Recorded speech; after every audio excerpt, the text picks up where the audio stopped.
few of my viewers have requested that I make a video in which I show my graphics settings and controller settings and things like that.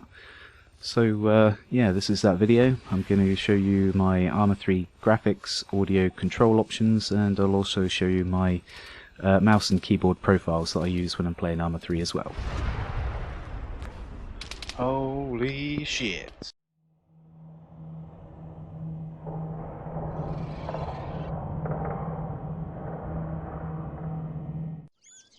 Okay, here we are in the main Arma 3 menu. Options, video, and here's my video settings. Sampling, you want that on 100%. You could lower it a little bit if you're really desperate to try and improve your frame rate. If you go above 100, it will totally kill your frame rate. It will make the game look a lot better, but it's a serious frame rate killer, so highly recommend just leaving your sampling on 100%. Now, texture, objects and terrain, I've got all on Ultra. The main reason I have these on Ultra is to make Arma 3 look better on YouTube. If I was not recording for YouTube, I would have them all on high. Terrain, definitely I would have on high, not Ultra. And may even turn them down a bit further than that for more frames, but you still want them quite high, or I still prefer to have them reasonably high to try and reduce like building pop-up in the distance and things like that. Now terrain affects a few things, including grass and foliage. The higher it is, not only will you get more grass and foliage, but it will actually be higher quality textures as well. So with terrain turned right down, actually like reduces the resolution of like grass and bushes and things like that, as well as reducing them. So I tend to put that up quite a lot higher so that grass looks better.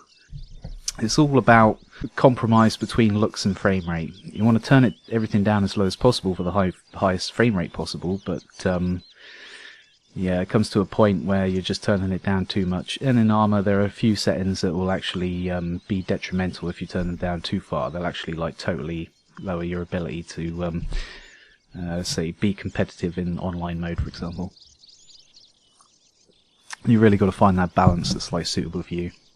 Now shadows I have disabled for a few reasons. It's a serious frame rate hit, and although it looks damn good, if the game has an option to disable the shadows, well, an online game anyway, where you're going to be playing against other human players, if the game has the option to disable shadows, turn it off. It's so much easier to see what's going on with the shadows turned off, and you are at a huge disadvantage to people that have their shadows turned off if you have yours turned on. And of course also it's a massive frame rate hit. Yeah, so there's a few things that I would turn off to try and help with the frame rate, shadows being one of them. Any post-processing effects will be another one, more on post-processing in a second. Now, particles I have high. The main reason I have particles on high is when people fire their guns, you get like smoke comes out of the muzzle. Also, like when someone fires a big ass sniper rifle, it kicks up a huge cloud of dust around the sniper rifle. Now these like smoke and dust particle effects make it much easier to spot enemies when they're firing their gun. And by lowering this, it makes it harder to see, perhaps even turns off some of these smoke and particle effects from people firing their guns. So yeah, I have that on high, so it makes it easier to see people when they're shooting. So if someone's firing, I hear it, I'll look in that direction, and if I'm lucky enough I might see a bit of smoke or dust kicking up from their gun firing. But yeah, you need your particles on at least high to help see that sort of thing. Cloud I have on standard or lower. Is what you want for the best frame rate from what I understand, and even on standard it still looks pretty good. If you turn it up higher it will look damn good, but it's going to reduce your frame rate, and you know, I don't really spend too much time looking into the sky. If you did a lot of flying, especially jet flying, you may want to turn your clouds up to make the game look better. But yeah, I recommend putting it on standard. Now, PIP, that's picture in picture. That's things like when you're driving a car and you look in the mirrors, you have like, you know, reflection in the mirrors, or if you have like some of the vehicles have like a rear facing screen. So it's like a computer screen on the dashboard, and it's showing like a, the rear view camera through a computer screen.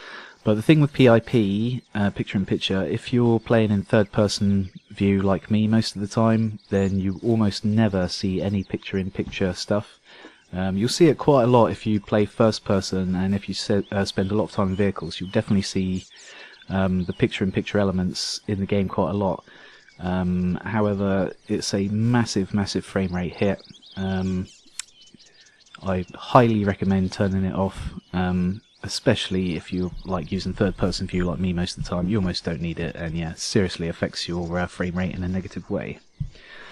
Okay, over to the viewing distances. Now you notice the overall viewing distance is really high at 5.3K, and the object distance is also really high at 3.2K. Now, for me, any mods, well, any time I'm playing Arma 3, it's usually a modified game. Mostly these days Exile or King of the Hill. And in Exile and King of the Hill, they have the servers have a built-in limit on your viewing distance. And normally I have a viewing distance of about 1.5 kilometers, between 1 and 1.5 kilometers. But the reason I have this set high here is because I want to make sure that this is set higher than what I set it to in-game.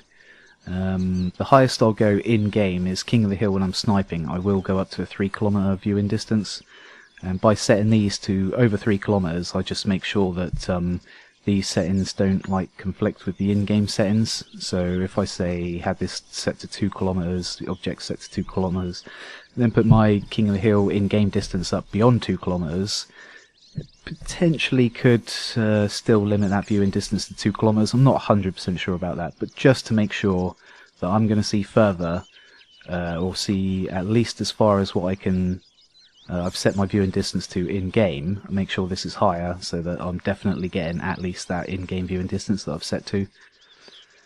Now with shadow, I've turned it right down to 50, even though I've disabled shadow. I've turned this right down as low as it go, just to make absolutely sure that there's no, or the most minimal amount of processing possible going on when shadow is taken into effect. Now you'd hope that just by disabling it, it doesn't really matter what you put here, but just to make sure I've put it right down to like nothing.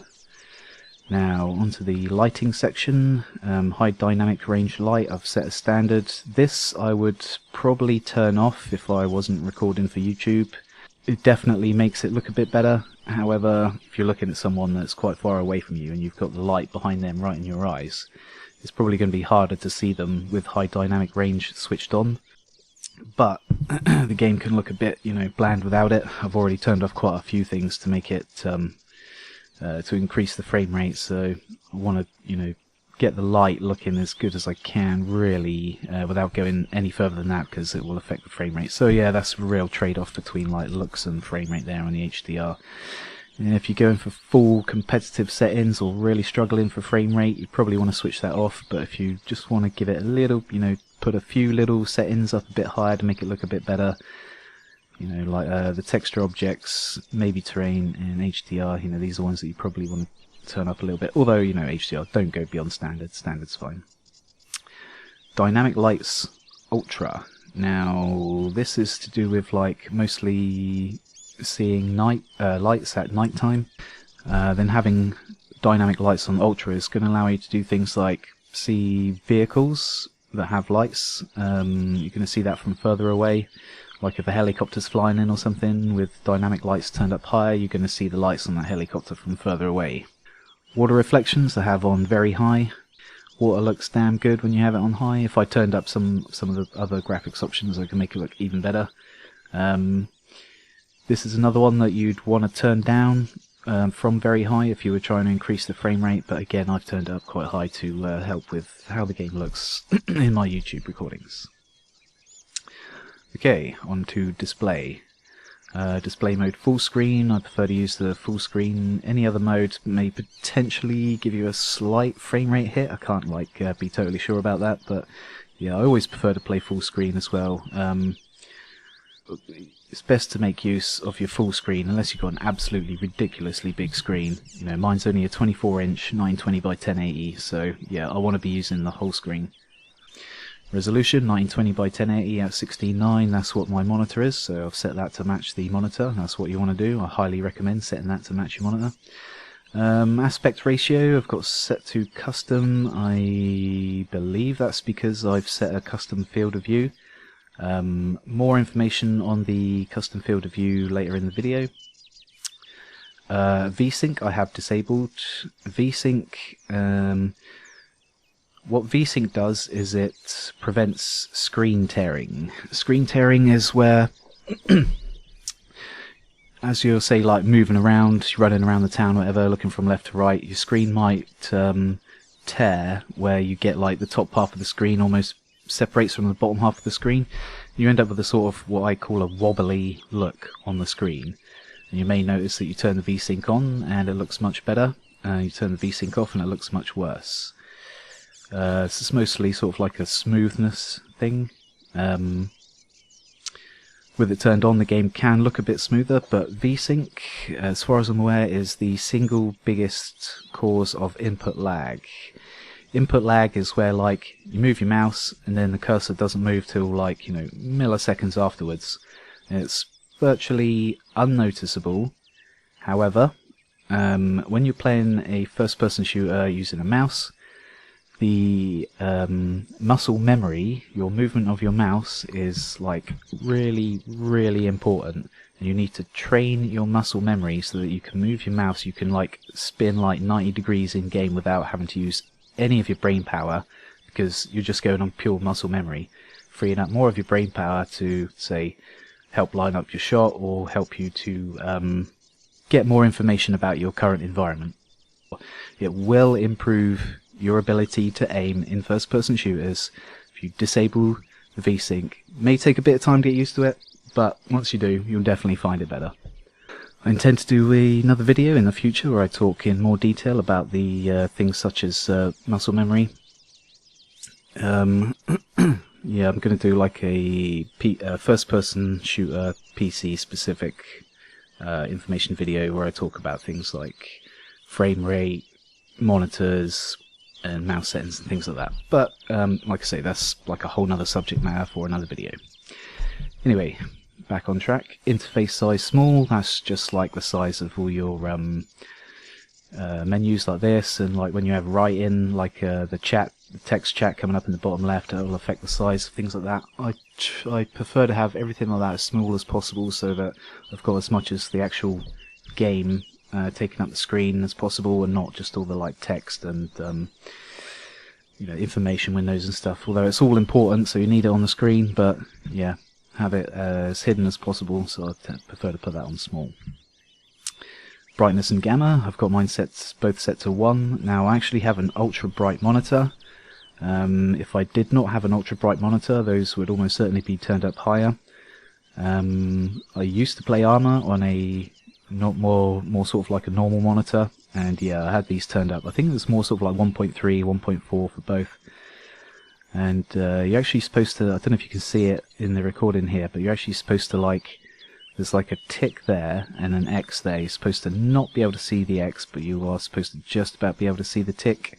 Well, I've set it so that I can see the tick and I can just about see the X, so it's a little bit brighter than what is recommended.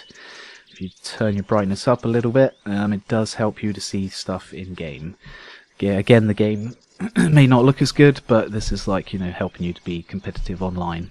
Turn the shadows off, turn the brightness up, you can see way more. Okay. Now the final section of the graphics on the post-processing side over here.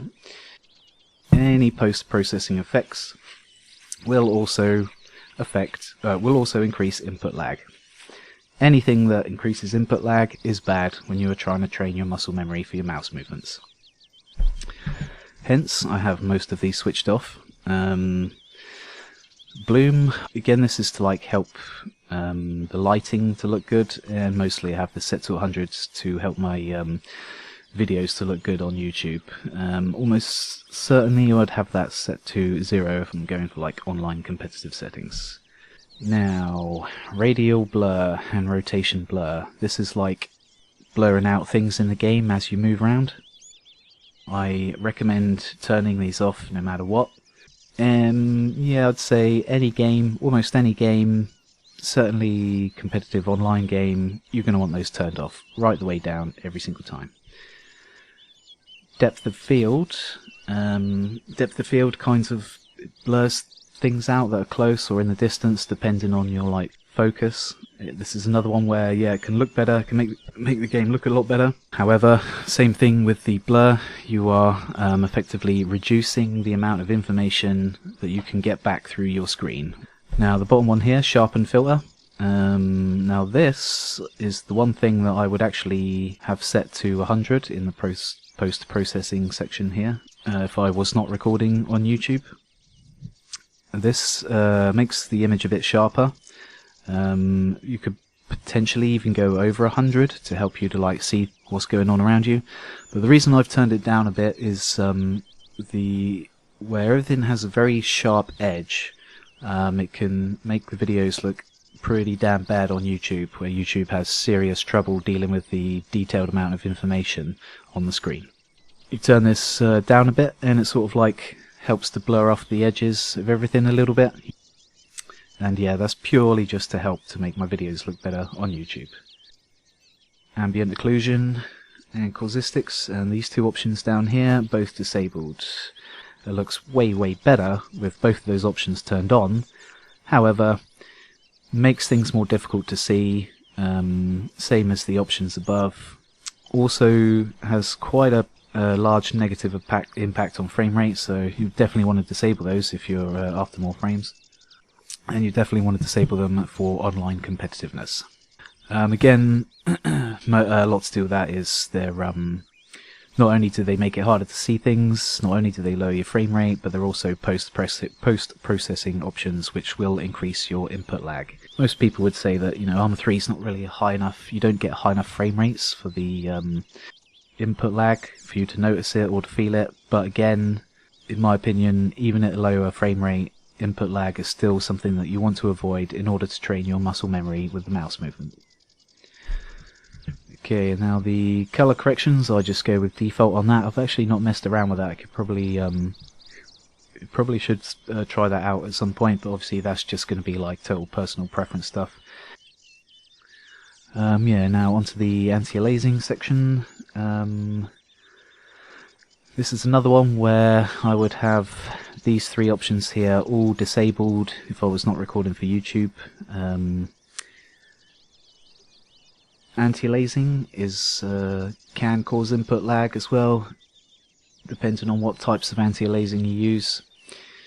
Full screen anti-aliasing is the least, or affects input lag the least out of the different types of anti-aliasing that you can use.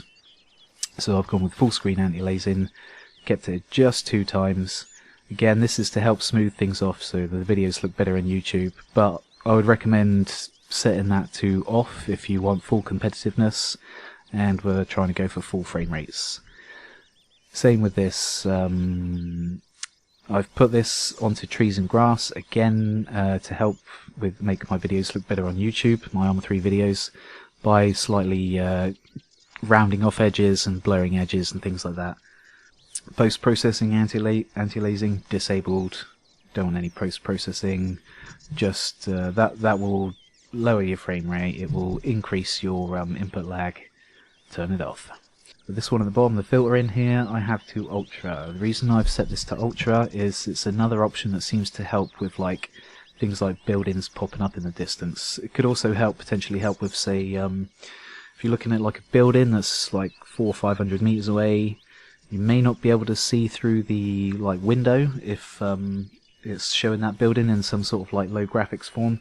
But if you can get Arma 3 to show the full detail of buildings as far away as possible, then if say there's some guy looking through the upstairs window of a building that's 500 meters away, with some of the graphics turned down you may not be able to see that person, but with some of the graphics turned up you'll be able to see straight through that window and see the person there even at 500 meters. And I believe that this option can help with that sort of thing. That's why I have it on ultra. Also, it didn't really, on my system at least, it didn't seem to affect the frame rate too much. Hope this information is useful. thank you for watching. Cheers for staying to the end if you're still listening. And hopefully I'll see you next time. Take it easy.